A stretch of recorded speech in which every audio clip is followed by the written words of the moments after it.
Welcome back for part 18 of the Dungeons & Dragons Icewind Dale Rime of the Frostmaiden book series. This video will continue with other miscellaneous magical items that the authors didn't cover in the back of the book. I feel like they left out some great items and would like to discuss them. Some of these items are too big to remove from where they're found, but with others, players will have great fun with them as they travel, fight, whatever. Our first item will be great for any fighter class, and it's called Vladimir Spark. Vladimir Spark is a 23-foot-long spear that once belonged to a frost giant who liked to hunt white dragons. This weapon can be found close to the giant's long-dead body in the Caves of Hunger. When Vladimir died, his life spark was bound to the spear. If the party finds this spear and a barbarian, fighter, monk, or ranger touches the spear, the light around the spear will fade as Vladimir's spark will give a supernatural charm to that player. In response to this charm, the player will gain 1 foot of height every hour and become proportionately heavier until they're 21 feet tall and weigh 7,700 pounds. Just imagine that. At 9 feet tall, strength is 19 unless it's already higher, and for every 3 additional feet of height gained, strength is increased by 1 to a maximum of 23. Armor, clothing, and weapons magically increase in size to match the person. A greater restoration spell or similar magic will make the charm vanish and will return the person to normal, whoever would want that. I noticed that the book says this happens the first time the spear is touched by a person, so I'm guessing that it's only supposed to happen once per player. It doesn't specifically say, just as it happens the first time. If I were the DM, I would allow it to happen at any time it was touched. Let the player have some fun being frost giant sized. They want later put the spear away and do away with it, they could go back to normal size. Don't forget that the transition is slow, so it's not like they could instantly change from one size to the other. Next we have the Chimeric Creator. This incredible device can be found in the lost city of Ithran in the Menagerie building. So here's the city that has so many of these devices. This device is large, so the players probably won't be able to take it with them, but I guess they could if they were very determined. It's described as a 10-foot diameter iron wheel held above the ground by a metal brace. Inside it are 8 barrel-sized, egg-shaped open containers attached at the ends of the wheel spokes. The device does have a bronze control panel, and next to it is a lever. If a character spends at least 1 minute studying it and makes a DC 15 Intelligence to Arcana check, they will gain an understanding of how to use it. For it to work, get what has to happen. Somebody has to put 80 hit points of blood into the 8 containers. Gathering the blood should be part of the fun. After this, the lever is pulled and the wheel will spin. The blood will disappear, the wheel will stop, and a creature will crawl out of one of those containers. This creature will be loyal to whoever pulled the lever. The machine is a Chimeric Creator. In other words, it makes creatures that are a mixture of other creatures. And the creature type is determined by rolling a d6. Remember that this chimera could be any possibility of anything you could think of. Some possible creations that they give here are 1, a weasel with glowing eyes that shine light out in a 20-foot radius and dim light for 20 more. I guess he has headlights for eyes. A hare with feathered wings and a flying speed of 30. A baboon with a bite that deals an additional 1d6 poison damage. A cat with antennae that give it blind sight and tremor sense to 60 feet. A rat with gills, iridescent scales, and the ability to breathe air and water.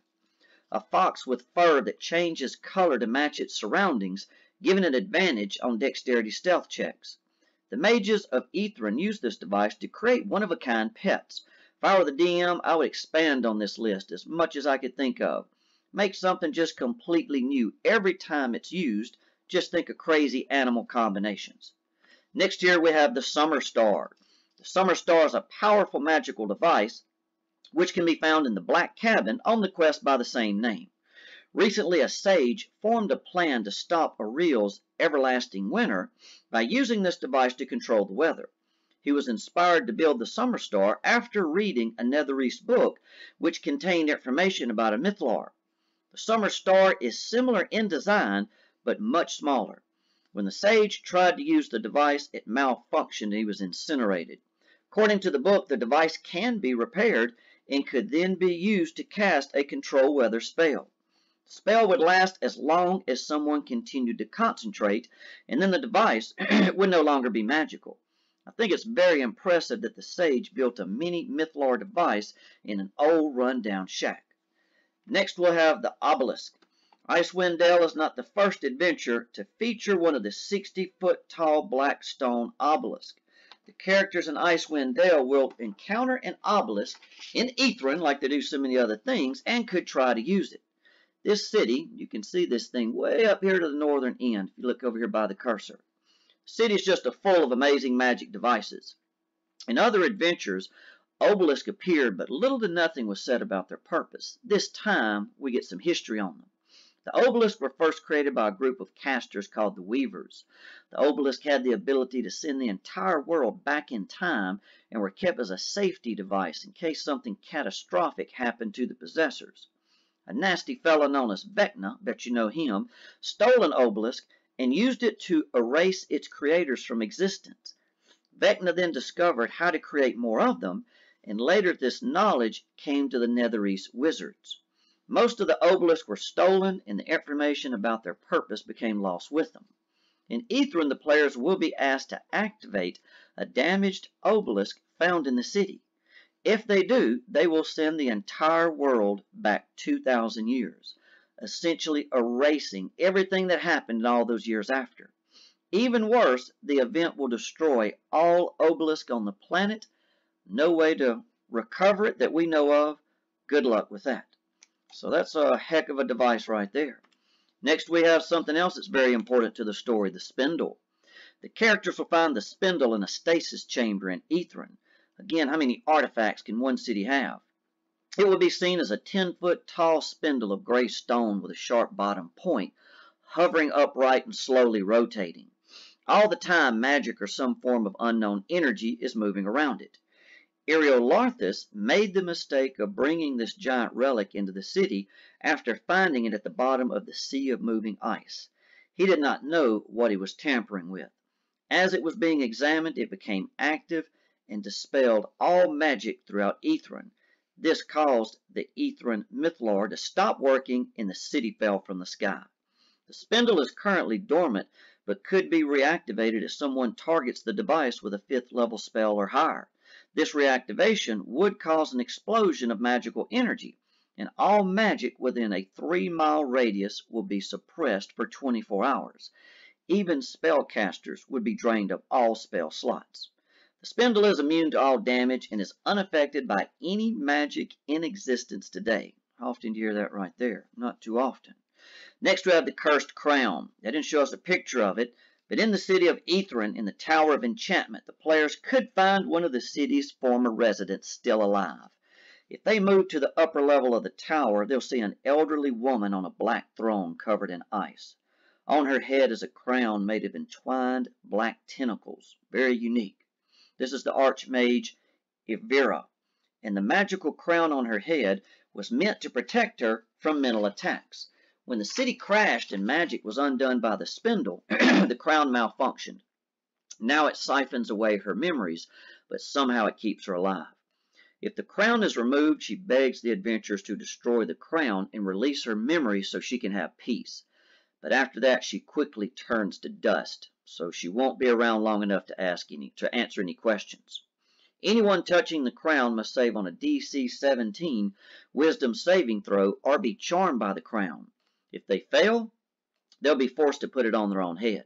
After a series of failed saves, its new wearer becomes an empty husk without any memories. The crown will siphon all memories from anyone who is unfortunate enough to use it. It can only be destroyed by using another magical device in Aetherin called the Anvil of Disjunction.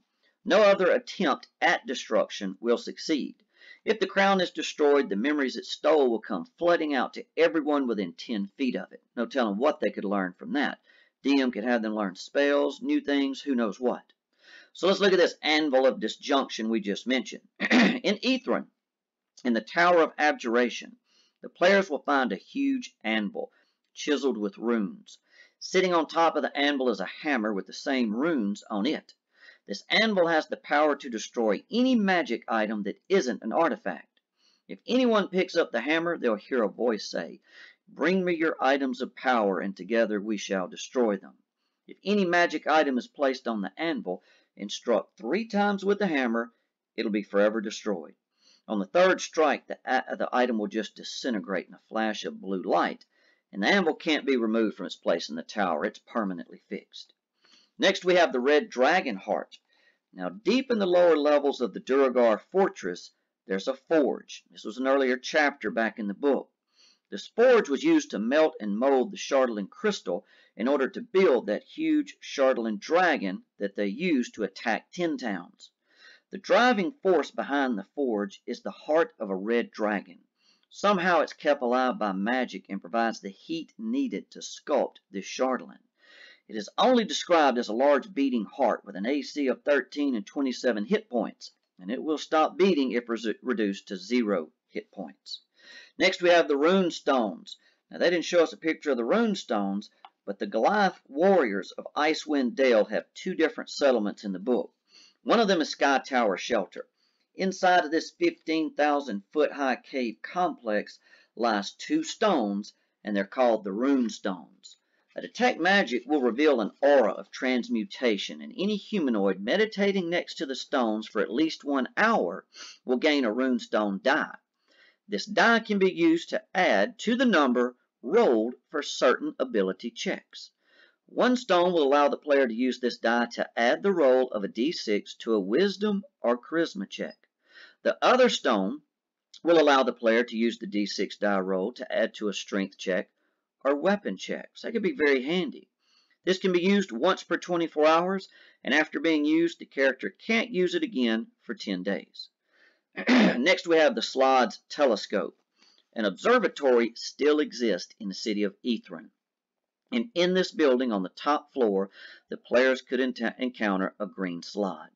The slod is the arch astronomer of the city of Ithran. This magic telescope was once used to observe distant stars and could be used to summon alien creatures from those stars. I'm surprised we don't have aliens running around all over this lost city. The people of Ithran would question, study, and dissect the aliens for their own selfish purposes. The fall of Ithran damaged the telescope, and now the slot is trying to reverse its power in an attempt to project itself out to some faraway place. I guess basically he's trying to create a teleporter. Next, we have something called the Pacifier Rod. Now, these next few items aren't actually magical items, but they could seem that way to some. On board the crashed Mind Flayer spaceship, there's some interesting technology. The gnome Ceramorphs on board the ship have some weapons available to them which are very unusual. One is the Pacifier Rod. This 6-inch black metal rod has a button at the top of it. Pressing the button will cause it to chirp, make a little noise, and any creature within 30 feet of the rod that isn't deafened and has an intelligence of 3 or lower must succeed on a DC 13 con saving throw or be incapacitated for 1 minute. So got to make a Constitution saving throw on this one. So this device would be good for immobilizing groups of low intelligence attackers, whatever that could be. In addition to this, they have laser rifles and laser pistols. And you can see the Ceramorph in this picture has one of the laser pistols in his hand. The Mind Flayers have a good stock of these rifles and pistols on their ship, which can be used by players. Each rifle has a power cell that allows the rifle to be fired 30 times. 2 successful intelligence checks allow use of the weapon. A laser rifle does 3d8 radiant damage. It's not bad. I would think someone with multi-attack could use the weapon more than once per round, so that could add up. Pulling a trigger must be faster than swinging a sword or drawing arrows, so it looks like multi-attack with this could be quite usable. They also have laser pistols which fire 50 times per power cell. A laser pistol does 3d6 radiant damage, so a little bit less than the rifle. And then lastly, we have these cryogenic stasis pods. These pods are, of course, found on the Mind Flayer ship too. They're described as a 5-foot diameter crimson semi-translucent crystal sphere. A door on the side of the pod will open if a creature with telepathy approaches within 5 feet of it. Half of the door swings up and half swings down to form a ramp. They were built to keep gnome-sized Ceramorphs alive and healthy on a long voyage. Well, that concludes the other incredible items that weren't listed in the back of the Icewind Dale book. I felt they were impressive and worth the time to talk about. Hope you enjoyed the video. Until next time, good luck and good gaming.